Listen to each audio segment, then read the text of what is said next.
সুনাইরামণি ডক্টরের কাছে আসার আগে মানে চেম্বারে ঢোকার আগে বেশ ভালো একটু ভয় পাচ্ছিল, একটু ঘাবড়ে যাচ্ছিল। দেখলাম মুখ চোখ একদম শুকিয়ে ফেলেছে।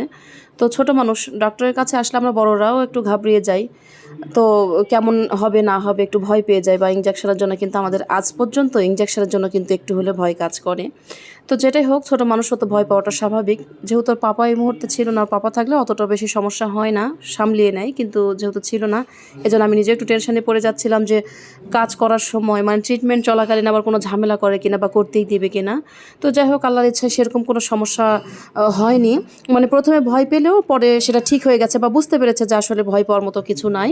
তো ডক্টরও ওর সঙ্গে ভালোভাবে গল্পগুজব করছিল, ও কী পছন্দ করে না করে বিভিন্ন ধরনের গল্পগুজব করছিল, ওকে টাইগার টাইগার বলে বারবার করে ডাকছিল। ও খুব মজাই পাচ্ছিল। তারপরে তো দেখি আর কিছু বলছে না, সুন্দরভাবে ডক্টরের সঙ্গে ও সাপোর্ট দিয়ে যাচ্ছে।